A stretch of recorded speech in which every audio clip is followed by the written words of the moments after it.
이 성경 말씀은 우리가 보통 생각할 땐 지식이라고 생각하죠. 그러나 지식이 아니라 성경 말씀은 생명의 양식입니다. 그러니까 똑같은 말씀일지라도 자꾸 먹어야 새 힘을 얻고 또 우리가 능력이 나타나고 성장할 수가 있는 것이죠. 삼수사소한 학생들도 오늘 이 말씀을 통해서 더 기도에 동기가 강하게 부여되고 또 기도할 수 있는 힘이, 에너지가 공급될 줄로 믿습니다. 그리고 오늘 처음 들으시는 분들은 이거 다 지금 인터넷에 올라가 있는 겁니다. 우리 홈페이지에 다 있어요. 그러나 오늘 이제 이 강의를 통해서 기도에 대해서 여러분들이 완전히 파악하고 또 기도를 이제 바르게 할 수 있는 그런 계기가 됐으면 좋겠습니다. 1시간 안에 아마 이걸 다 어떻게 하기가 좀 쉽지는 않겠습니다만은 좀 최대한 빨리 정리를 해서 기도에 관해서, 이 기도 총론에 관해서 말씀을 드리려고 합니다. 우선 첫째는 왜 우리가 기도를 해야 되는가라고 하는 것이고, 두 번째는 어떻게 기도를 해야 되는가, 세 번째는 잘못된 기도는 무엇인가, 그리고 네 번째는 기도 응답은 어떻게 오는가라고 하는 이 큰 네 가지 주제를 가지고 이제 말씀을 드리도록 하겠습니다. 먼저 우리가 신앙생활에 있어서 가장 중요한 것 두 가지가 있다고 한다면, 첫째는 하나님 말씀입니다. 그리고 두 번째는 기도 생활이라고 할 수가 있습니다. 왜 이 하나님의 말씀이 중요하냐?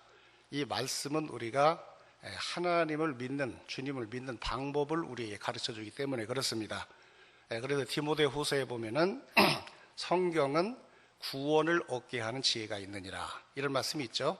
믿지 않는 사람들이 어떻게 해야 구원을 받는가 라고 하는 이 믿고 구원받는 방법을 가르쳐 주는 것이 성경입니다. 그 다음에 두 번째는 이렇게 예수 믿고 구원받은 사람이 하나님의 사람으로 온전케 되는 방법, 또 그리고 선한 일을 행하는 방법. 우리가 예수를 믿으면 인격이 변화되잖아요. 그 성품과 인격이 변화되어야 되는데, 하나님의 사람으로 예수님을 닮아가는 방법을 또 성경이 가르치고 있고, 그리고 우리가 인격만 변화되면 뭐 하겠어요? 삶 속에서 구체적으로 우리가 삶의 결과가 나타나야 되죠. 의를, 선한 일을 행하기에 온전케 하려 합니다. 이게 성경은 이게 우리가 바르게 믿는 방법을 우리에게 가르쳐 주는 겁니다. 여러분, 예수를 믿지만은요, 좀 비성경적으로 예수 믿는 사람이 엄청나게 많습니다. 요즘 보면 에집트에서 지금 요즘 굉장히 대무 폭동이 막 많이 일어나고 있지 않습니까? 근데 거기에도 예수교 크리스찬들이 많이 있어요. 상당한 퍼센트를 차지하고 있습니다. 근데 그걸 이제 그런 사람과 그쪽 이제 교단을 가리켜서 꼽티교라고 그렇게 얘기합니다. 예수님께서 옛날에 피난 가셨던 적이 있죠. 그것이 근거가 되어서 그때부터 이제 예수를 믿는 그런 사람들이, 정확한 통계는 제가 잘 모르겠는데 적어도 한 12% 이상 그렇게 많은 크리스찬들이 있어요. 그런데 그 꼽티교를 보면요, 굉장히 미신적입니다. 굉장히 미신적이에요. 옛날에 중국에 경교라고 하는 기독교가 들어갔어요. 근데 그 경교라고 하는 기독교도 복음에다가 여러 가지 많은 동양적 사상, 이런 것을 혼합해가지고 이게 경교라고 하는 그런 기독교가 들어갔는데, 결국은 그런 이제 기독교는 결국은 사라지고 말죠. 그러니까 이제 우리가 예수를 믿지만 바르게 믿는 것이 대단히 중요하죠. 우리가 이 천주교, 우리 카톨릭을 향해서 우리가 좀 아프지만 우리가 비판하는 이유가 뭡니까? 성경대로 믿지 않기 때문에 그렇습니다. 그래서 마리아에게 기도하고 제사를 드리고, 또 그 다음에 죽은 다음에 연옥이 있어서 예수 믿어도 천국 바로 가지 못하고 연옥에 가서 연단 받아서 합격해야 올라가고, 안 믿어도 연옥에 가서 연단 받으면 또 천국 가고, 또 후손들이 선행을 열심히 하고 헌금 많이 하면 조상들이 또 천국 갈 수 있고, 이런 일들이 얼마나 잘못된 일들이 많은지 몰라요. 자, 그래서 이 성경은 우리에게 정말로 중요합니다. 그래서 이 성경대로 믿어야 우리가 구원을 받아요. 그래서 마태복음 7장에 보면 선지자 노릇하고 귀신을 쫓아내고, 또 그다음에 큰 권능을 행했어도 불법을 행하는 자들 향해서 주님이 내가 너를 모른다 라고 이 천국 문 앞에서 그들을 거절한다고 그렇게 말씀하셨어요. 불법, 하나님의 율법대로, 하나님의 계명대로, 요즘 말로 말해 하나님의 말씀대로 우리가 믿어야 우리가 구원을 받아야 되기 때문에 우리 신앙생활에서 이 성경 말씀이 얼마나 중요한지 모릅니다. 그리고 우리가 이 성경 말씀을 통해서 믿음이 자라잖아요. 그래서 이제 우리는 신앙생활에서 가장 중요한 것은 첫 번째가 하나님의 말씀이다. 그 다음에 두 번째는 이제 중요한 게 뭔가 바로 기도 생활이다라고 하는 겁니다. 왜냐하면 이 기도 생활을 통해서 우리가 성령의 역사를 힘입을 수가 있습니다. 예를 들어서 이런 것과 같죠. 지금 이제 예를 들어서 우리가 기차를 타고 부산에 간다, 혹은 뭐 목포에 간다라고 할 때 철로가 놓여져 있죠. 그 철로는 마치 말씀과도 같은 겁니다. 그 길을 따라서 가는 거예요. 그 길을 따라서 가지 않으면 안 되잖아요. 다른 길로 가는 길을 제시하는 게 말씀이에요. 근데 아무리 최신식 KTX가 있어도 여러분 연료가 공급되지 못하면 뭐 하겠어요? 연료가 공급되지만 그대로 그 자리에 서 있어서 1m도 나갈 수가 없는 거죠. 이게 우리가 정말로 바르게 믿어야 된다는 것을 아무리 알아도 우리가 이 성령의 능력을 힘입지 않으면 그 믿음 생활을 우리가 할 수가 없는 거예요. 마음은 원이로도 육신이 약하죠. 근데 이렇게 우리가 믿음 생활을 할 수 있는 능력을 공급해 주는 것이 무엇이냐? 그것이 바로 기도 생활이다. 이렇게 얘기를 합니다. 그래서 이제 말씀은 우리가 기차의 선로와 같다면 이 기도 생활은 동력을 공급하는 것 같다라고 얘기할 수가 있고, 우리가 이 독수리가 하늘을 날려면 날개를 하나 가지고 날 수가 없죠. 양쪽 날개가 동시에 펄럭여야 됩니다. 그런데 한쪽 날개는 뭡니까? 말씀이에요. 매일매일 말씀을 묵상하고 그 말씀을 마음에 품고 묵상하면서 사는 것. 그 다음에 두 번째는 기도로서 그 말씀대로 사는 삶을 뒷받침해 주는 것. 자, 그래서 이제 오늘 이 시간에는 우리가 기도에 대한 것을 공부하기 때문에 기도가 왜 중요한가라고 하는 것을 지금 말씀을 드리려고 하는 겁니다. 가끔 보면 이 기도 생활을 많이 하지 아니하면 아는 건 많은데 결과가 없어요. 아는 건 많고 판단은 잘하고 말은 잘하는데 그 실제 생활 속에 보면 구체적인 삶의 변화가 나타나지 않고 그 삶 속에서 구체적으로 하나님의 뜻을 행하는 이런 일에 아주 무력한 이런 모습을 우리가 많이 보게 됩니다. 그러므로 우리는 이 기도 생활은 우리가 일평생 동안 죽을 때까지 우리가 항상 힘써야 될, 우리가 매일매일 성경을 읽고 묵상해야 하듯이 우리는 매일매일 하나님 앞에 나가서 우리가 기도 생활을 해야 된다라고 하는 것을 여기서 말씀을 드립니다. 자, 그러면 먼저 왜 기도를 해야 되는가? 기도해야 되는 이유를 우리가 생각하기 전에 먼저 기도가 뭐냐라고 하는 것을 우리가 먼저 정의를 내야 되겠죠. 기도가 무엇이냐라고 할 때 가장 정확한 정의는 구원받은 성도가 하나님 아버지와 대화하는 것, 이것을 우리는 기도라고 그렇게 얘기를 합니다. 기도에 대해서 어떤 사람들은 그렇게 얘기를 하기도 하죠. 숨 쉬는 것 같다. 이런 것은 다 하나의 그 단편적인 그런 특징을 얘기하는 것일 뿐이지, 이 기도를 완벽하게 표현한다라고 한다면 우리가 구원받고 하나님의 자녀가 된 성도들이 아버지 되신 하나님과 대화를 나누는 것, 이것이 바로 기도다라고 하는 것을 우리는 여기서 정의를 할 수가 있습니다. 자, 우리가 이렇게 생각할 때, 그러면 기도는 누구에게 하는 거예요? 우리가 하나님 아버지에게 하는 거예요. 누구의 이름으로 합니까? 예수님의 이름으로 나가서 우리가 기도를 하는 거예요. 이게 기도를 할 때는 내용이 있어야 돼요, 없어야 돼요? 내용이 있어야 되죠. 구체적으로 말을 우리가 해야 됩니다.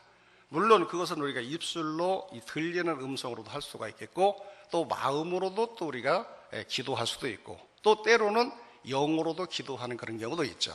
이게 어쨌든 내 어떠한 그 의사와 사상과 이것이 하나의 문장을 이루어서 하나의 내용을 이루어서 하나님 앞에 드리는 것, 이것이 바로 우리가 기도라고 얘기할 수가 있습니다. 자, 그러면 왜 기도를 해야 되는가?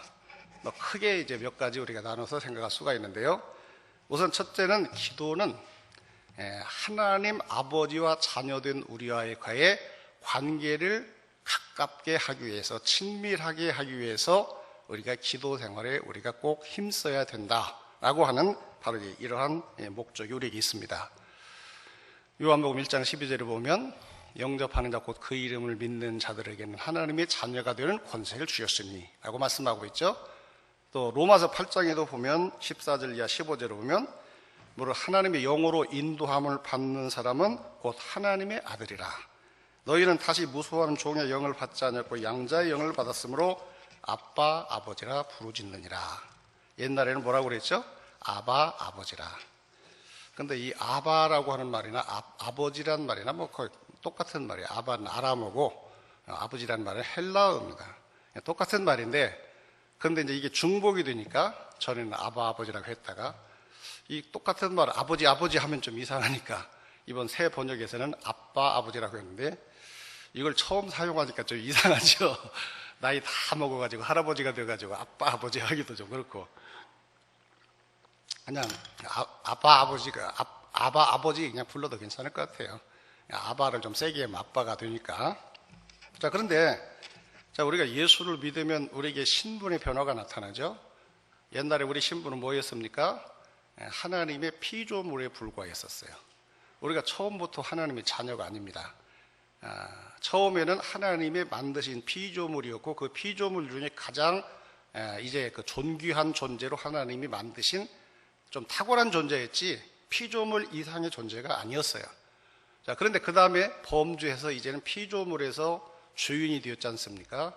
근데 우리가 예수를 믿는 순간에 과거의 피조물에서 과거의 주인에서 신분이 완전히 바뀌어지게 되는데 어떤 변화가 나타나죠? 먼저 죄 사함의 이제 축복을 우리가 받게 되지 않습니까? 그래서 이제 의롭다고 우리를 말씀하십니다. 예수님께서 십자가에 우리 대신 대속의 그 이제 은혜를 베푸신 그것을 우리가 믿음으로 그 공로를 우리가 이제 그 적용을 해서 주님이 그러니까 내 빚을 다 갚아주신 거예요. 내 죄에 대한 빚을 다 갚아주신 거예요. 우리가 믿기만 하면 그것이 내게 적용이 돼서 죄인이 의인이 되고 그 다음에 아직도 그 이전에 피조물에 불과했지만 이제는 누구의 호적에 들어가요? 하나님의 호적에 들어가게 된다라고 하는 것입니다. 그래서 이제 우리가 예수 믿으면 누구나 하나님의 자녀가 된다라고 이렇게 말씀하고 있잖아요. 자, 그런데 자, 우리가 하나님의 자녀가 됐으면 아버지와의 자녀와의 합당한 그런 친밀한 그리고 긴밀한 그런 밀접한 관계가 이루어져야 되지 않습니까? 여러분 어떻습니까? 여러분들 자녀와 여러분 항상 우리가 관심을 가지고 대화를 하고 남과 다른 게 뭐예요? 부자 간의 남과 다른 그 부자 간의 관계라는 것은 항상 생각하고 가까이 하고 서로의 문제에 관심을 가지고 대화를 통해서 이제 문제를 이제 그 서로 공유하면서 같이 뭔가를 이뤄나가는 거 아닙니까? 그 관계, 이 아버지와 부모와 자녀와의 관계라는 것은 이 특별한 관계죠. 그런데 자, 우리가 이제 하나님의 자녀가 됐어요. 그런데 하나님 아버지와 대화가 전혀 없다고 한다면 그 하나님 아버지와의 그 거리가 좁혀질 수가 없는 것이죠. 한지 서먹서먹하고. 그렇죠? 지난번에 옛날에 그 우리 그 박성신 사모님이 와서 간증했죠. 그 박재란 권사님 그 딸입니다. 딸이 둘인가 뭐 유동딸인가 뭐 그렇다고 하는데 그분이 와서 그때 간증했죠. 어렸을 때 부모가 이혼을 하고 박재란 권사님이 미국으로 이제 떠나버렸어요. 그리고 자라는 동안에 한 번도 만난 적이 없어요. 아무 기억이 없죠. 그런데 이제 공항에서 딱 만났는데 너무너무 서먹하다는 거예요. 어머니란 말이 나오지를 않다는 거예요. 그러니까 여러분 이것이 얼마나 왜 그렇습니까? 이 소위 말해서 대화가 없었기 때문에 그런 거예요. 서로 만남이 없고 대화가 없기 때문에 아무리 어머니 뱃속에서 태어난 내 자식이라고 할지라도 피를 나눈 그런 말하자면 부자간이라고 할지라도 뭔가 서먹서먹 관계가 너무너무 거기서 이상한 그런 관계가 되고 많은 그런 것을 우리가 보게 됩니다. 그러니까 여러분들 우리가 이제 하나님의 자녀가 됐기 때문에 우리는 이제 하나님의 자녀답게 하나님과의 관계를 우리가 만들어 가야 될 그런 책임이 있다는 것을 깨달으시기 바랍니다. 그런데 그 관계를 만들어 간 것이 뭐냐? 그것이 바로 예배 생활과 기도 생활입니다. 예배를 통해서 하나님 앞에 나와서 아주 그 하나님을 만나고 그 다음에 기도로서 우리가 하나님께 나와서 여러 가지 많은 그런 대화를 할 때 하나님과 나 사이의 거리가 가까워지게 되고 친밀하게 되고 그래서 하나님이 우리와 함께 하시는 놀라운 그런 더 큰 은혜와 능력을 우리가 체험하면서 살아갈 수가 있다라고 하는 겁니다. 그래서 신명기 4장 7절에 보면 자, 우리 하나님 여호와께서 우리가 그에게 기도할 때마다 우리에게 가까이 하심같이 그 신이 가까이 함을 얻은 큰 나라가 어디 있느냐. 여기 보니까 우리가 그에게 기도할 때마다 우리에게 하나님이 가까이 하신다. 두 사람과의 관계가 이제 가까워지게 된다. 하나님과 가까워지게 되면 하나님의 은혜가 더욱더 충만하고 주님의 권세가 내 권세가 되고 주님의 능력이 내 삶 속에 넘치게 되는 이런 역사가 나타나게 되는 것이죠. 그래서 가끔 보면 뭐 귀신 들린 사람들 있잖아요. 이런 귀신 들린 사람이 제일 무서워하는 사람이 누군가 하면 기도 많이 하는 사람입니다. 기도 많이 하면, 기도 많이 하는 사람은 하나님과 아주 가까이 있거든요. 하나님과 가까이 있을 때는 하나님의 능력이 그 사람의 삶 속에 나타나기 때문에 기도 많이 하는 사람은 두려워해요. 그러니까 우리가 이제 하나님의 자녀가 됐기 때문에 우리는 정말로 내가 그 하나님이 내 아버지인가, 정말 내가 그의 자녀인가. 그래서 우리는 자녀로서 하나님과의 관계를 이제 참된 그런 부자와의 관계, 사랑의 관계, 믿음으로 하나님의 자녀가 된다는 건 법적인 관계예요. 이 법적인 관계를 부자 간의 사랑의 관계로 만들어가기 위해서는 우리가 매일매일 자주자주 순간순간 하나님 앞에 나가서 항상 그 하나님과 대화하면서 이 대화를 통해서 가까운 관계를 우리가 만들어 가야 된다라고 하는 겁니다. 그리고 부모의 입장에서는 어떻습니까? 우리의 입장에서는 내가 하나님 앞에 더 가까이 나가기 위해서 우리가 기도 생활을 열심히 해야 되겠지만, 부모의 입장에서는 자녀가 자주 나와서 대화를 하고 만나고 하면 너무너무 기쁜 것이죠. 그렇잖아요? 시골에 있는 노인들 그저 1년 내내 기다리는 게 누구죠? 1년 내내 기다리는 자식들. 전화라도 한번 해주기 바라고, 와주면 더 고맙고, 그렇지 않습니까? 그래서 여러분 성경에 보면 하나님은 기도를, 우리 믿는 성도에게는 얼마나 기뻐하시는가 하면 마치 향취를 흠양하시듯이 기뻐하신다 그랬어요. 그래서 옛날 구약의 그 성전에 보면 지성소 앞에 향단이 있어요. 향단에서 향을 피울 때 바로 그 향이 하나님 앞에 올라가는 것처럼, 그리고 그 시간에는 또 기도하는 시간이었어요. 성도들은 밖에서 기도하고 제사장은 안에서 향을 피우고, 그러면 성경 요한계시록에 보면 이 기도는 바로 향연과도 같다. 하나님 이 기도를 마치 향취를 이렇게 즐겨 하시는 것처럼 그렇게 기뻐하신다라고 이렇게 말씀하고 있는 걸 봅니다. 자, 그러므로 이제 아버지를 기쁘시게 해드리기 위해서, 그리고 더 나아가서는 하나님과의 법적인 관계를 이제는 사랑의 관계로 우리가 만들어 가기 위해서 우리는 기도 생활에 우리가 힘써야 된다라고 하는 것을 꼭 기억할 수 있기를 바랍니다.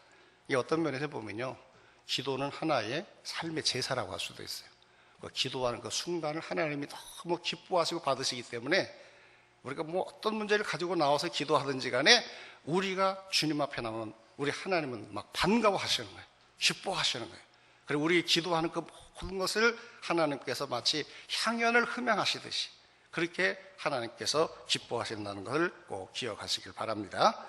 제가 지난번에 언젠가 그 설교하면서도 그런 예를 들었죠. 어떤 그 호레비가 외동딸을 키우고 있는데 먼 곳에 유학을 보냈어요. 미국 땅이 얼마나 높습니까? 그래서 1년에 몇 번 만나질 못하는 거예요. 근데 모처럼 성탄절 휴가를 맞아서 외동딸이 이제 기숙사에서 집에 들어오는데 이 녀석이 들어오자마자 자기 문 닫고 자기 그 문에서 나오질 않는 거예요. 근데 아버지는 그 혹시 얘가 무슨 사정이 있나 이렇게 마음을 건드리고 싶지 않아서 꾹 참고 기다렸는데 성탄절 전날 딱 방문을 열고 나더니 스웨터를 가지고 나오더라고 그러잖아요.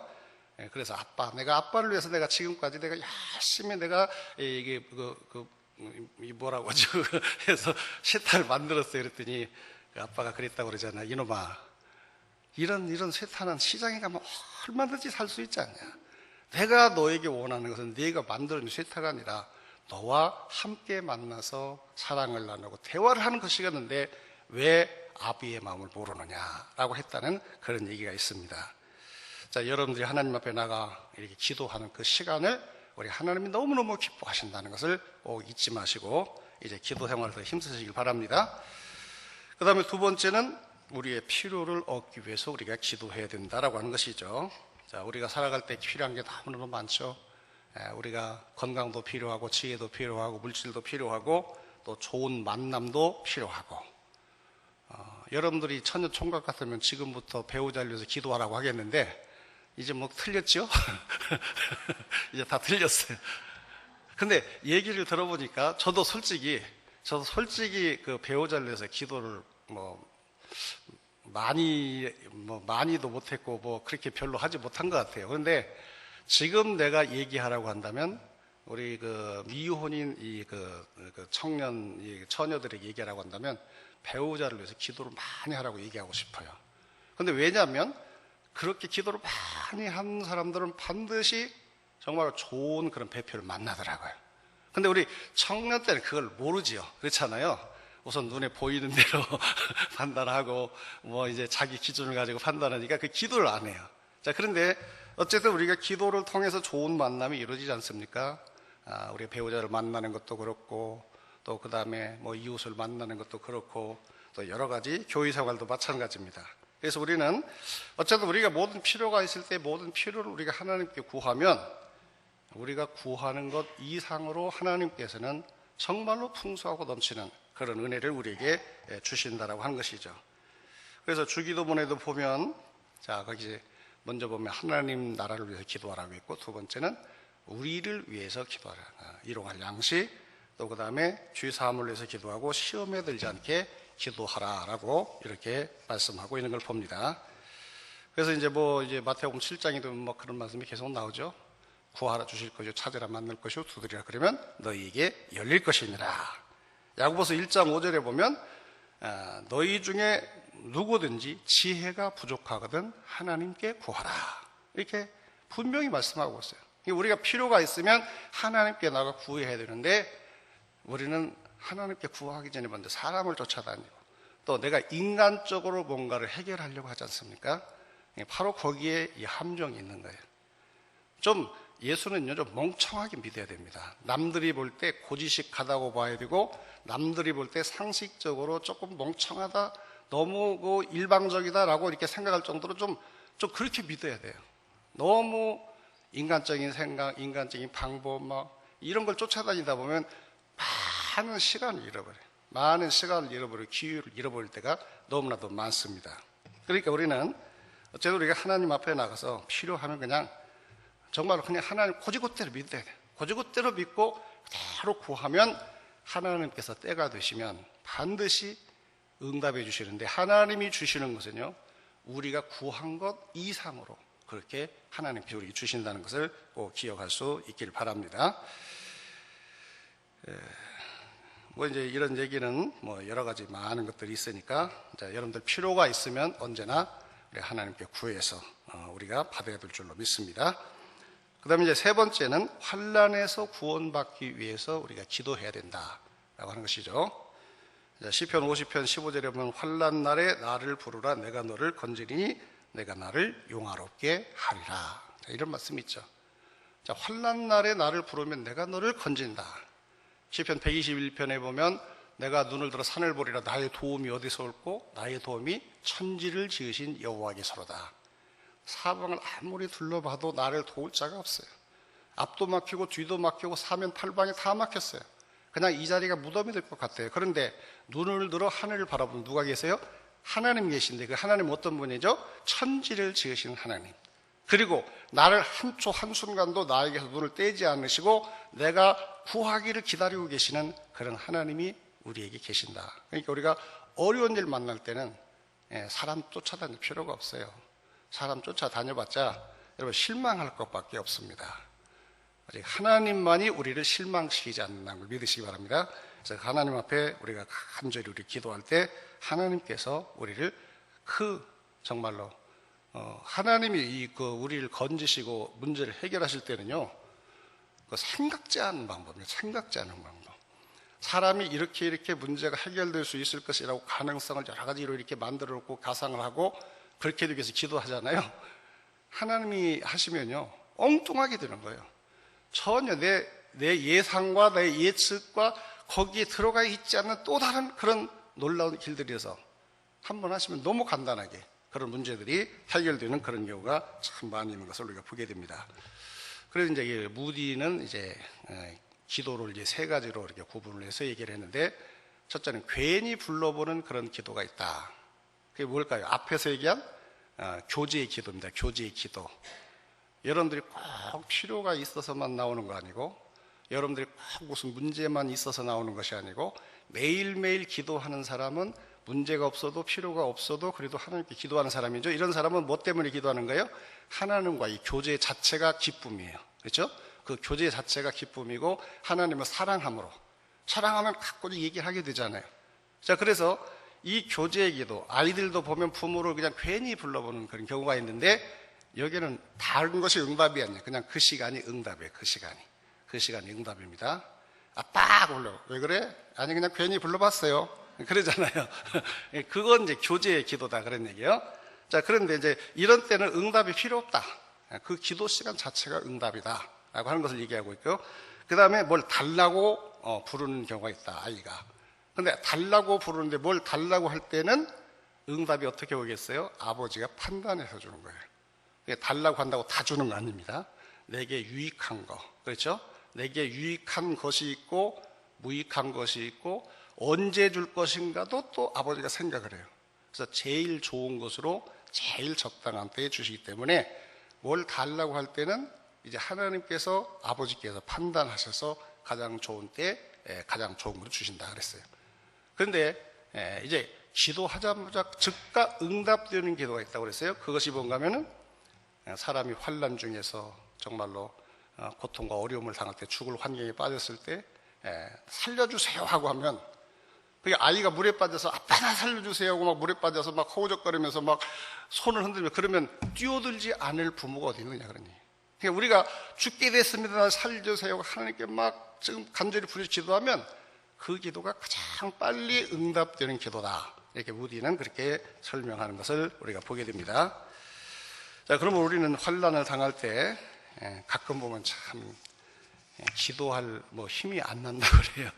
기도할 힘이 안 난다고 하는데 그럴 땐 더 기도해야 됩니다. 기도할 힘이 안 나기 때문에 더 기도해야 되는 건데 그리고 밤새도록 걱정 근심하면서도 기도는 안 해요. 그렇죠? 그런 경우 많죠?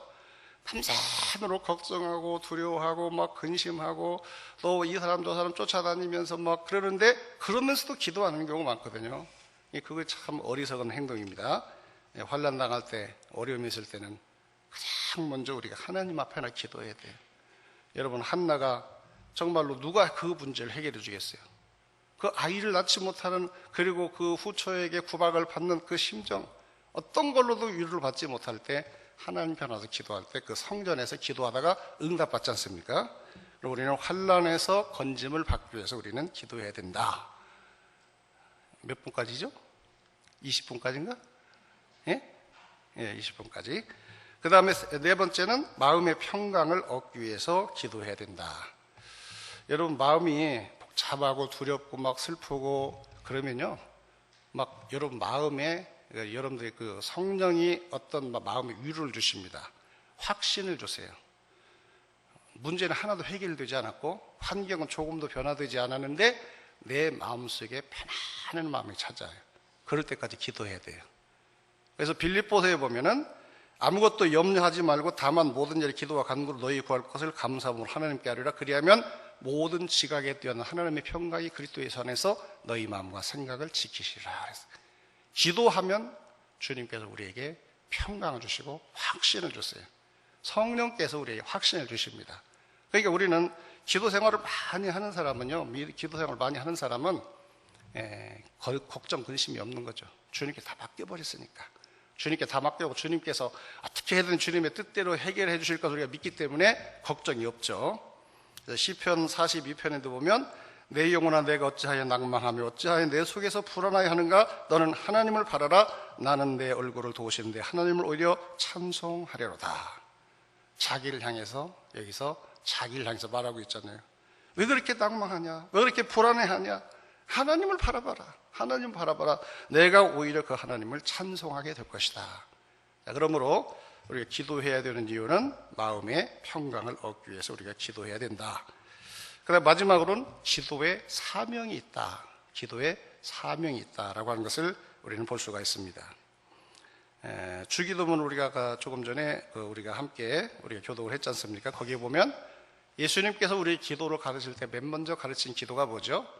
이렇게 기도하라고 맨 먼저 가르친 것이 하나님의 이름과 나라와 그리고 영광을 위해서 기도하라 그랬잖아요. 이것을 요약한 것이 뒤에 나오는 너희는 먼저 그의 나라와 그의 의를 구하라 라고 하는 그런 말씀입니다. 그러니까 여러분들 이 기도라고 하는 것은 자 우선 첫째는 교제를 위한 기도가 있죠. 교제. 그 다음에 두 번째는 무엇이죠? 이제 내가 뭔가를 얻기 위해서 나 자신을 위한 기도. 그 다음에 세 번째는 사명으로서의 기도가 있다 그런 얘기예요. 사명을 위한 기도는 뭐냐? 첫째는 하나님 나를 위해서 기도해야 돼요. 우리가 뭐 여러 가지 기도할 그런 우리가 대상이 많지만 여러분들이 이웃을 위해서 우리가 나 말고 다른 누군가를 위해서 우리가 기도하는 우리 다른 교도는 이걸 옛날에는 우리가 중보 기도라고 했어요. 그런데 이제 총회 그 어떤 노회에서 질의를 했어요. 이 중보라는 말이 이것이 성경적으로 맞지 않는 말이 아니냐. 신학부에서 그걸 판단을 해보니까 과연 그래요. 중보는 하나님과 인간 사이의 중보는 예수님밖에 안 계신데 우리가 어떻게 감히 중보자가 되느냐. 성경에도 우리가 기도하는 걸 중보라고 얘기한 적은 한 번도 없어요. 도고라고 하는 말이 있어요. 그리고 이웃을 위해서 너희가 나라를 위해서 기도하라. 그런 말이 있기 때문에 근데 용어 찾기가 너무 힘들어요. 그리고 또 중보라는 말이 지금까지 입에 달려가지고 이것을 바꾸기가 좀 쉽지가 않아요. 근데 이건 성경적으로 볼 때, 신앙적으로 볼 때 맞는 말이에요.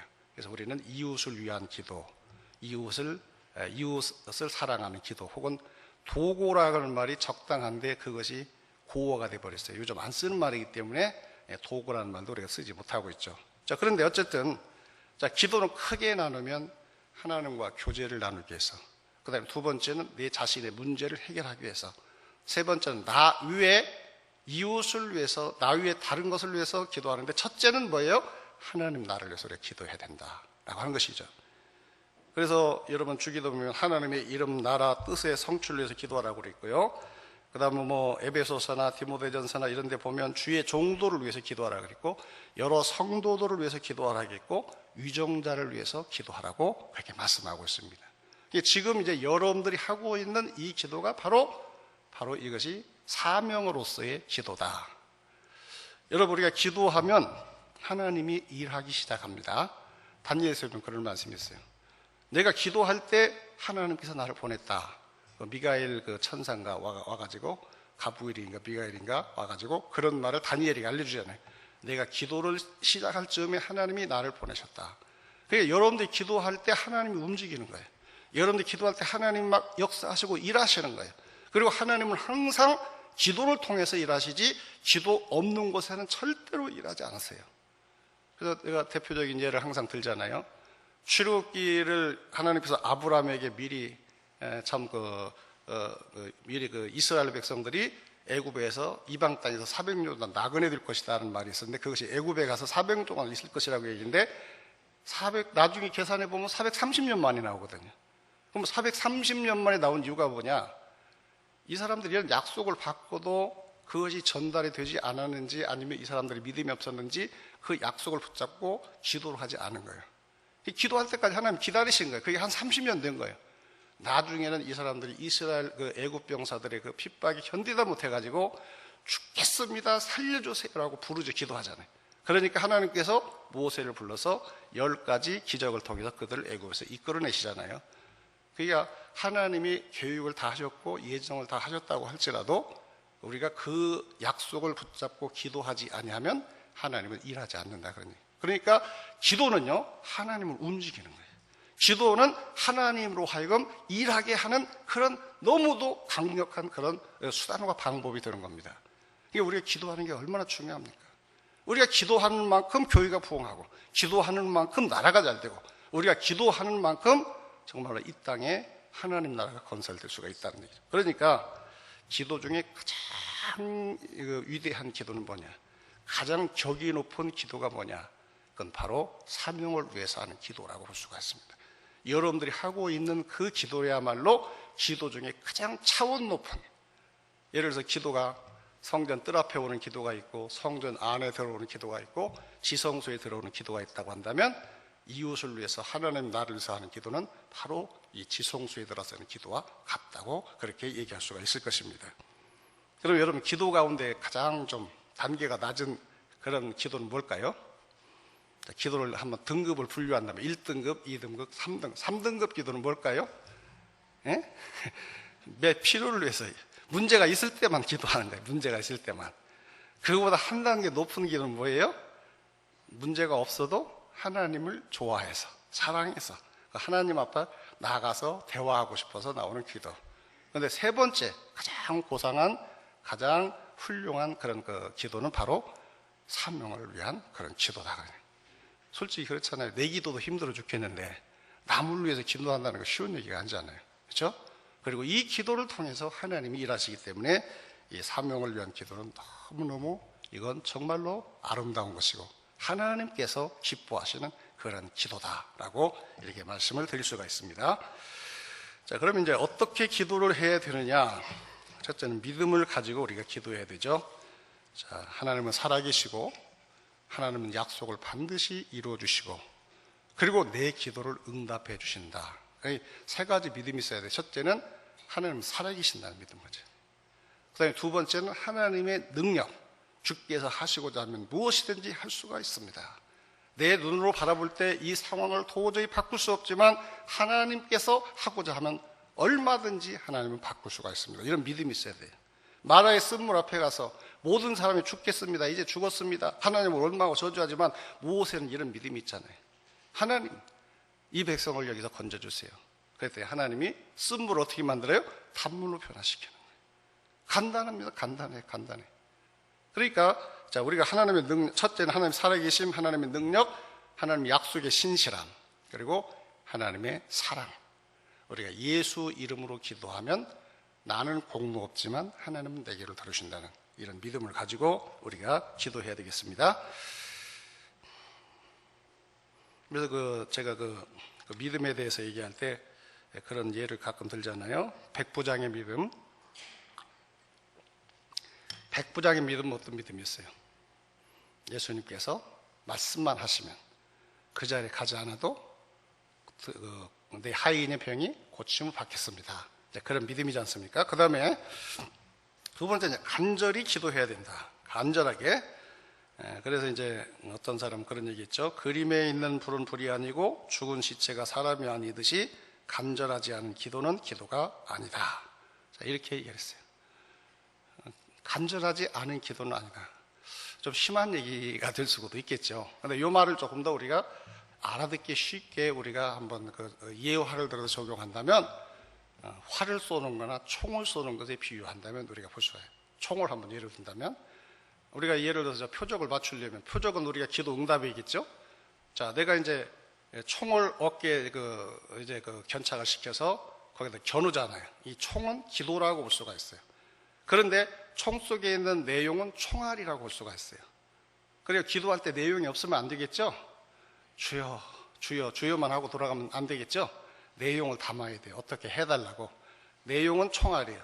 그 다음에 그 총알이 나가려면 화약이 약수에서 터져야 돼요. 팡 터져가지고 그 압력이 총알을 밀어내야 돼요. 얼마나 세게 밀어내느냐에 따라서 표적지를 맞출 수도 있고 그 앞에서 톡 떨어질 수도 있다. 그런 얘기죠. 그게 뭐냐? 그것이 바로 열심이다. 그런 얘기예요. 열심히.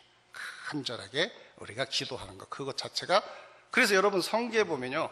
큰 응답에는 반드시 간절한 기도가 있었어요. 수르보니게 여인의 기도라든지 억울한 과부의 불의한 재판관에 가서 구한 그런 기도라든지 밤중에 와서 떡 3덩이를 달라고 한 사람이라든지 밤중에 친구가 왔는데 떡 3덩이 없으니까 그 밤중에 다 잠자고 있는데 옛날에는 한 방에서 잤잖아요. 더구나 이불도 함께 썼잖아요. 한 사람이랑 다 일어나야 되는 거예요. 근데 선물 가지고 온 것도 아니고 돈 꿔달라고 떡 얻으러 온 사람이 밤중에 염치도 없이 한밤중에 가서 문을 두드릴 수 있어요? 열심히 아니면 못하거든요. 그러니까 성경에 나오는 모든 위대한 기도의 그 응답에는 반드시 열심 있는 간절한 그런 기도가 있었다. 기도를 하려면 간절하게 열심히 우리가 기도해야 된다. 그런 얘기죠.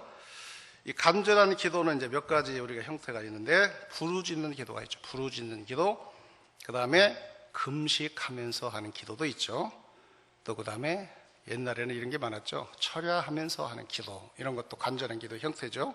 내가 잠을 자지 않고 내가 잠을 잘 수가 없습니다.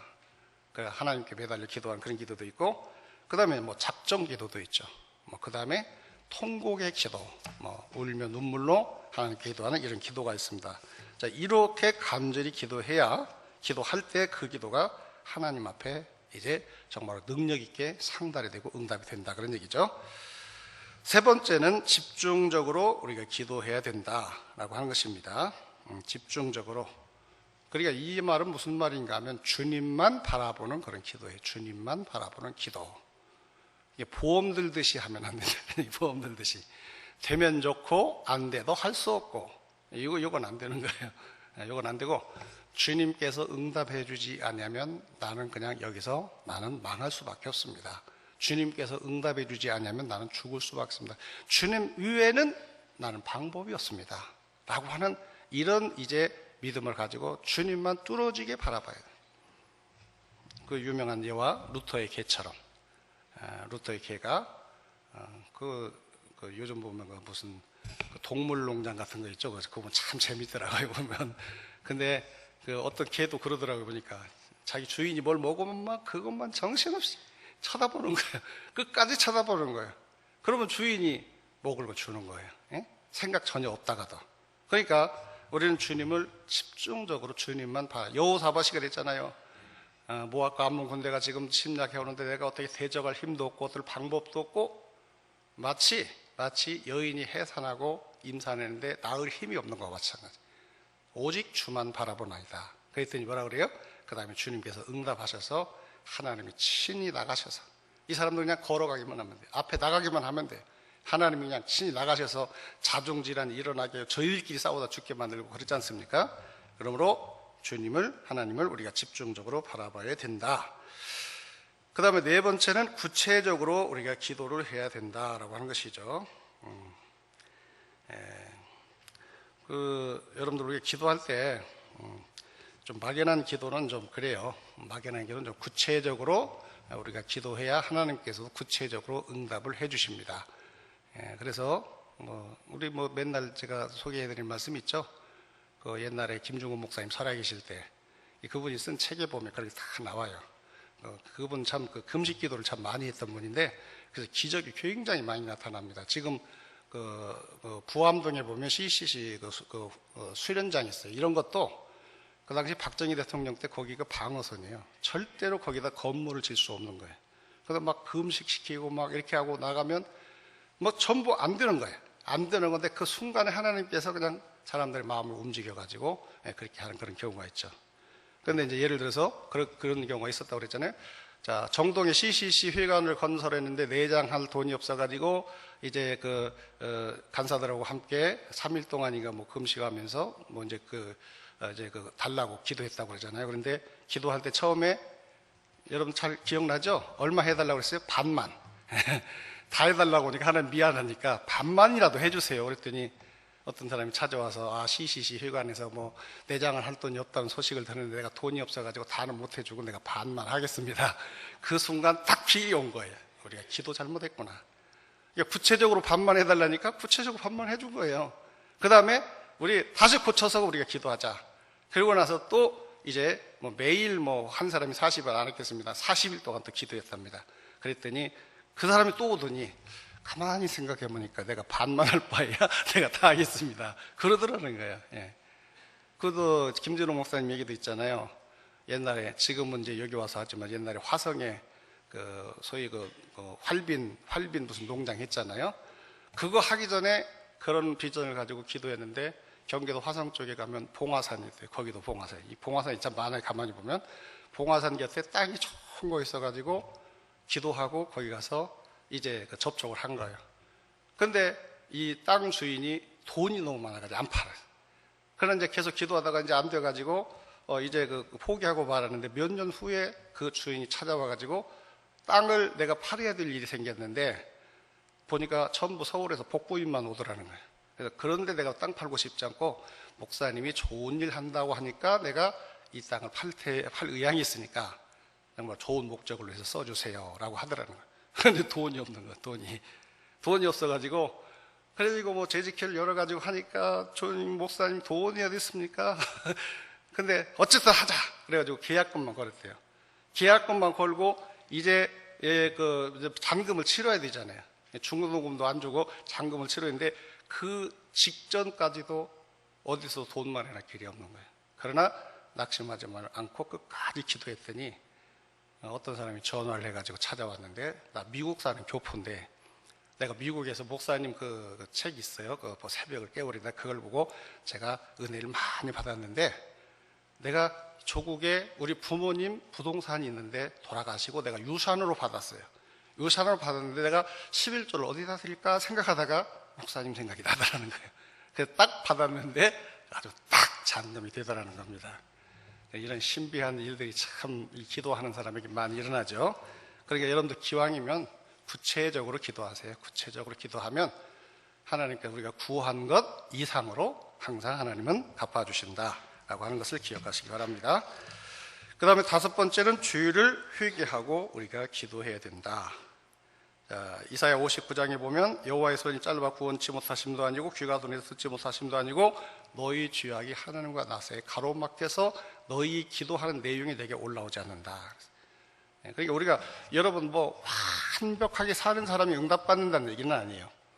우리가 뭐 실수로 죄를 범하기도 하고 부지 중에 범하기도 하고 악해서 범하기도 하는데 우리가 기도할 때 항상 자신을 돌아보고 철저하게 자신을 회개하는 이런 회개의 이런 과정 다음에 우리가 기도해야 되지, 그 악을 여전히 품고 있으면서 여전히 나쁜 일을 행하려고 하는 그런 마음을 품고 있으면서 기도하면 그런 기도는 하나님께서 응답해 주지 않는다, 이제 그런 뜻입니다. 그리고 6번째는 끝까지 인내하면서 우리가 기도해야 된다고 하는 것입니다.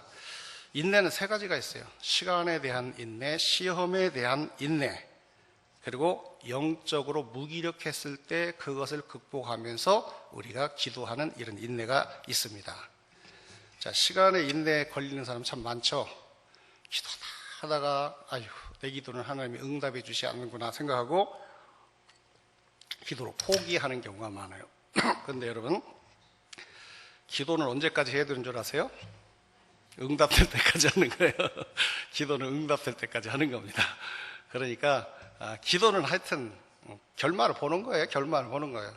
끝까지 우리가 기도해야 돼. 근데 기도, 이것은 하나님께 합당치 않다라고 하는 기도가 있어요. 그건 하나님이 다 알게 해주세요. 내가 기도하는 중에 말씀을 통해서나 성령을 통해서나 다 알게 해주세요. 그런데 그런 것이 없는 한 기도 응답이 없으면 조금 더 기도하라, 그런 뜻이에요. 커피는 몇 도에 끓어요? 섭씨 100도가 돼야 끓는 거예요. 섭씨 99도가 되면 끓어요, 안 끓어요? 안 끓어요. 100도가 올라가야 끓는 거예요. 제가 옛날에 월계동에 있을 때 그런 그 예화를 쓴 적이 있어요. 산피드만 더라고 하는 그런 예화를 제가 한번 인용해서 속에 그 설교한 적이 있어요. 어떤 광산업자가 광산에 가서 그 광맥이 분명히 있는데 파도 이 금이 안 나가는 거예요. 그래서 재산 다 거덜먹고 거의 헐값에 그걸 딴 사람이 팔아버렸어요. 근데 그걸 인수한 사람이 3피드 더 봤더니 거기서 광맥이 터지더라는 거예요. 그 소리를 제가 그때 설교했는데 마침 미국에 유학 갔던 젊은 친구가 있어요. 그 젊은 친구가 나중에 엽서를 보내면서 목사님 그때 설교할 때 그 3피드만 더라고 하는 그 말씀을 내가 생각하면서 힘들지만 내가 정말로 내가 인내를 가지고 공부하고 있습니다 라고 하는 그런 엽서를 받아본 적이 있습니다. 응답 직전에 우리가 기도를 포기할 수가 있어요. 그러니까 기도는 응답될 때까지 하는 거예요. 그러니까 기도, 신앙생활이라는 것은 승부를 거는 거예요. 망하든지 죽든지 그냥 거기다 걸고 그냥 하면, 그러면 하나님께서 절대로 우리에게 손해를 보지 않죠. 그 다음에 이 기도할 때 또 시험이 많죠. 예수님도 막 시험하셨잖아요. 수로보니게 여인에게 대답도 하지 않고 나는 너와 상관이 없다, 너는 개 같은 이방인이 아니냐, 이런 시험을 우리가 극복해야 우리가 끝까지 우리가 기도할 수가 있고, 특별히 이제 영적으로 무기력해질 때가 있어요. 그러니까 아까 얘기한 것처럼 기도할 힘이 안 나는 거예요. 기도하려고 해도 기도가 입에서 나오지 않는 그런 경우가 많죠. 중국의 그 아주 훌륭한 선교사인 허드슨 테일러에게 어떤 선교사님이 와서 물었답니다. 선교사님은 정말로 기도하고 싶지 않을 때는 없었습니까?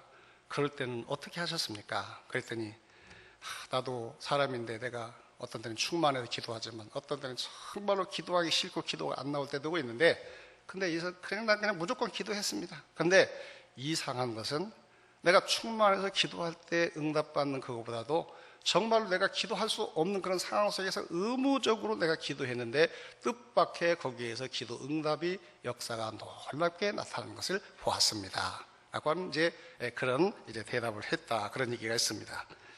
그래서 그런 얘기가 있어요. 당신이 지금 기도하고 싶으면 기도해라.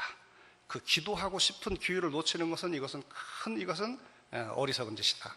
당신이 기도할 수 없다고 생각한다면 더 기도해라. 왜냐하면 그 침체에서 당신을 건질 것은 기도밖에 없기 때문이다. 그런 말을 한 사람이 있습니다. 자, 그래서 우리는 어떻게 기도해야 될 것이냐? 자, 믿음으로, 또 간절하게, 또 그 다음에 인내를 가지고 죄를 회개하면서 끝까지 응답될 때까지 우리는 인내하면서 우리가 기도를 해야 된다라고 하는 것이죠. 잘못된 기도가 무엇일까? 간단하게 정리합니다. 위식하는 기도예요. 위식은 밖에 나가서 밥 먹는 것이 위식이 아닙니다. 남들에게 보이려고 하는 게 위식이에요. 제가 이 말을 가지고 우리 큰딸을 많이 속여 먹었어요. 아빠 뭐 사달라고 그러면, 야, 성경에 예수님이 위식하지 말라고 그러는데 위식하면 안 돼. 그랬더니 그때 애가 좀 어려가지고 내가 나쁘지요. 아주 깜빡 속아 넘어가더라고. 아무 소리 안 해요. 근데 그런 위식이 아닙니다. 위식은 겉을 꾸민다 그런 얘기거든요. 남에게 보이려고 하는 기도는 안 되고요. 그 다음에 두 번째는 정욕으로 쓰려고 우리가 구하면 안 돼요. 우리가 믿음으로 우리가 하나님의 영광을 위해서 목적을 가지고 기도해야 되지, 내가 막 예를 돈 많이 벌어가지고 막 해외여행이나 다니고 막, 그럴 생각 가지고 하면 안 된다 그런 얘기죠. 돈을 많이 주세요. 내가 그거 가지고 헌금도 많이 하고 그걸 가지고 내가 어려운 이웃 사람 제가 돕고 싶고 내가 그러면서 전도하고 싶습니다. 이렇게 기도해야지. 하나님 나도 한번 저 호화 40억짜리에서 한번 살게 해주세요. 그건 하나님을 설득할 수가 없어요. 정욕으로 쓰려고 기도하면 안 되죠. 하나님 나에게 건강 주세요. 날마다 좀 놀러 다니게 건강 주세요. 이거 안 된다 그런 얘기죠. 건강 주세요. 전도하고 기도대에 나와서 기도하고, 이게 목적이 우리가 바라야 되죠. 그 다음에 세 번째는 뭐죠? 저주의 기도. 저주의 기도는 안 됩니다. 가끔 보면 여러분들 그 시편에 보면 다윗이 저주하는 것 같은 기도가 나오죠. 근데 여러분 그것은 저주가 아니에요. 하나님의 공의를 실현해 달라 그런 뜻이에요. 하나님의 공의를 실현해서 우리 믿는 사람이 그 악한 자들에게서 우리의 믿음을 지키고 삶을 이렇게 이끌어 나갈 수 있도록 지켜달라 그런 얘기지, 그건 저주가 아니에요. 저주는 뭔가 하면은 도덕성과 관계없는 거예요. 저주는 상대방이 잘하고 잘못하고 아무 상관없는, 나를 위해서 나의 목적을 위해서 상대방이 나쁘게 되게 해달라는 것이 바로 저주거든요. 근데 뭐 요즘이야 뭐 저주하는 사람 있겠어요? 한계에 보니까 저주하지 말라고 그랬죠. 내 원수를 도리어 축복하라 그랬어요. 그러니까 우리 믿는 사람들의 입에서는 저주의 기도가 나와서는 안 될 것 같아요. 제가 옛날에 철야를 하고 이렇게 새벽에 이제 새벽 기도에 철야하고 그냥 이제 그 새벽 기도에 이제 들어갔는데 그 교회 목사님이 되게 섭섭한 일이 있었나 봐요. 그분이 좀 무지막지해요. 손을 들고 막 저주를 하는 거예요. 너무너무 놀랐어요. 야, 난 저러면 안 되겠다. 그런 생각이 들더라고요. 근데 여러분, 저주한다고 다 통하는 겁니까? 저주 받을만 해야 통하는 것이지. 여러분, 축복한다고 복이 다 임하는 거 아니잖아요. 그 사람이 복 받을 만하면 임하고, 받을 사람이 아니면 복이 내게로 돌아온다고 그랬잖아요. 저주했다 그 사람이 저주 받을 사람이 아니면 그 저주가 누구에게 오겠어요? 나한테 오는 거죠. 절대로 여러분들 입에서는 그저 용서하고 그 다음에 축복해주고 이런 말만 나와야지, 우리 성도 입에서는 저주는 나와서는 안 될 줄로 믿습니다. 자, 마지막으로 기도 응답은 어떻게 옵니까? 내가 구하는 대로 즉시 주실 때가 있어요. 제가 개척할 때 그 의자 얘기 기억나시죠? 20평에서 2층에서 하다가 한 6개월 만에 이제 한 25평쯤 되는데 위치가 더 좋았어요. 좀 넓고 한 30평 전체 이제 뭐 공유 면적까지. 근데 이제 거기서 위치가 좋은데 그쪽으로 이사 갔는데 처음에는 이제 장판을 깔고 하다가 이제 장의자를 놓게 된 거예요. 근데 얼마나 좋은지 몰라요. 그 장판에 앉아서 예배드리다가 이제 의자를 놓고 했는데 아무리 서로 막 이제 헌금도 하고 막 그런데 10개밖에 안 돼. 이제 20개를 딱 놓을 수 있는데 한 줄밖에 못 놓는 거야. 그래가지고 그때 내가 이제 기도원에 들어가지고 월요일 날 들어가서 토요일까지 이제 금식하면서 기도했어요. 근데 토요일 날 딱 전화가 오는데 저희 이제 위사촌 누이가 교회를 다니는 사람인데 그분이 이제 교회 의자 10개를 하겠다고 그렇게 전화가 왔다는 거예요. 이런 기도 같으면 여러분 우리가 기도하자마자 금방 응답받는 그런 경우 굉장히 많습니다. 기도하자마자 응답받는 경우 많아요. 출애굽기서에 보면 모세가 이스라엘 백성을 위해서 기도했어요. 하나님 막 진노해서 다 진멸해버리고 내가 너를 통해서 내가 새로운 민족을 만들어서 내 백성을 삼겠다 하니까 막 하나님 앞에 기도하고 그때 하나님 용서하셨어요. 그 다음에 하나님 섭섭하셔서 아직도 풀리지 않았어요. 그냥 너희들끼리 가. 이제 난 너와 같이 안 갈 거야. 내가 이 참만 내가 못 보겠다 내가. 너희들끼리 가. 그러니까 또 모세가 또 하나님 앞에 간절히 기도했어요. 그랬더니 알았다. 내가 같이 가마.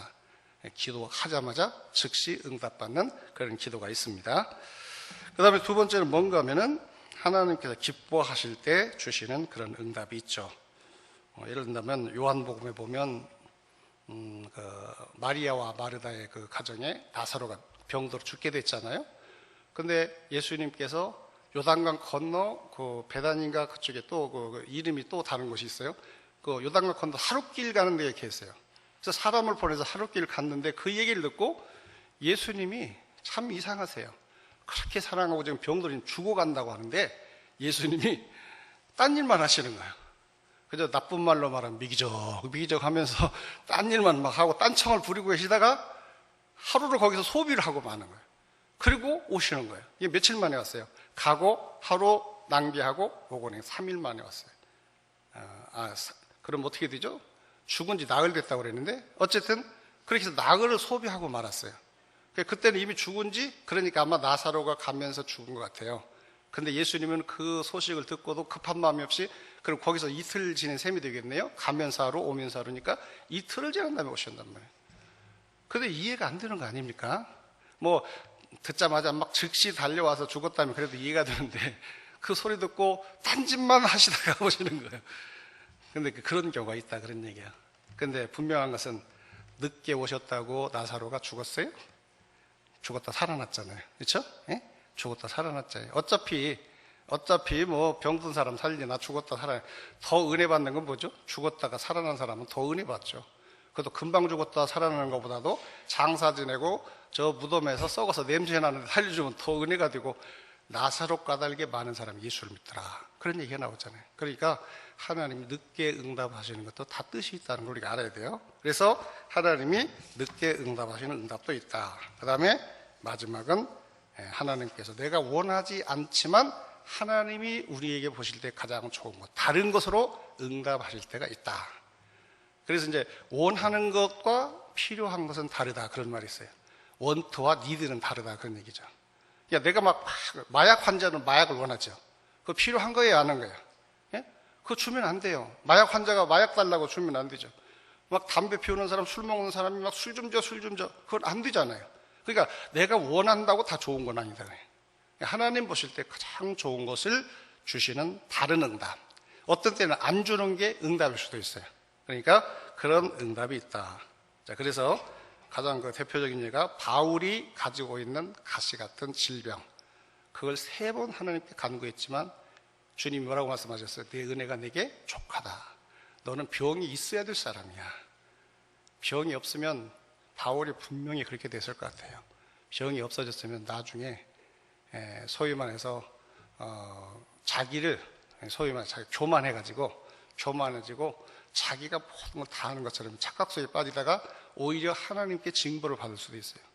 뭐 손수건만 얹어도 막 났는데 나중에는 이게 주님이 하다 내가 그렇게 되죠. 내가 하는 순간은 하나님께 버림을 받는 순간이죠. 모세가 거기에 걸렸잖아요. 40년 동안 막 하나님이 역사하시는데 마지막 순간에 그만 하나님이 반석에서 물을 내는데 우리가 이 반석을 쳐서 물을 내랴 혈기를 부려가면서 그러다가 거기에 딱 걸려가지고 그래가지고 그 가나안 땅에 들어가지 못했잖아요. 전에 어떤 목사님이 혈기가 대단하셨어요. 저도 좀 있지만 혈기가 대단했는데 그분 내가 한번 설교를 할 때 그 얘기를 했어요. 혈기 부려가지고 가나안 땅에 못 들어갔다 하더니 그게 아니라고 그러시더라고요. 근데 여러분 분명히 성경에 보면 그것 때문에 너는 가나안을 보기만 하고 그리고 가나안 땅에 들어가지는 못할 것이다. 성경에 나와 있는 걸 우리가 부정할 필요가 없죠. 자, 이제 오늘 말씀을 정리합니다. 참 정확하게 6분만 넘어갔습니다만은 오늘 기도에 대한 전부를 여러분들이 들으셨습니다. 그러면 이제 왜 기도해야 되는가 항상 생각하시고 어떻게 기도해야 되는가, 어떤 기도가 잘못된 기도인가, 응답은 어떻게 오는가 생각하면서 그리고 특별히 여러분들이 하고 있는 이 사회에 대한 자부심을 가지시기 바랍니다. 여러분을 통해서 우리 하나님이 일하고 계시고 여러분을 통해서 하나님의 계획을 이루어 가신다는 걸 기억하시고 하나님의 약속을 붙잡고 이 사명을 잘 감당해서 우리 주님 앞에 서는 그날에 주님께로부터 큰 칭찬과 상급을 받는 여러분들이 되시기를 주님의 이름으로 축원합니다. 기도하겠습니다. 사랑의 주님, 은혜와 사랑을 감사합니다. 저희들 기도자로 불러주시고 나만을 위한 기도가 아니고 교제의 기도로서 끝나는 것이 아니고 정말로 하나님 나를 위해서 하나님의 영광을 위해서 이웃을 위해서 주의 종을 위해서 그리고 많은 어려운 사람을 위해서 기도할 수 있도록 저희들 불러주신 주님 앞에 감사를 드려옵나이다. 우리가 이 일에 대한 숭고함을 우리가 깨닫게 도와주시고 긍지와 자부심을 가지고 더 열심히 일에 동참해서 저희들의 기도를 통해서 하나님의 모든 뜻이 이 땅에 이루어지게 도와주시고 주님의 나라가 굳건히 서며 주님 앞에 서는 그날에 하늘의 영광과 하늘의 상급과 주님의 칭찬을 다 들을 수 있는 주의 기도의 종들이 다 되게 하여 주시옵소서. 예수님의 이름으로 기도하옵나이다. 아멘.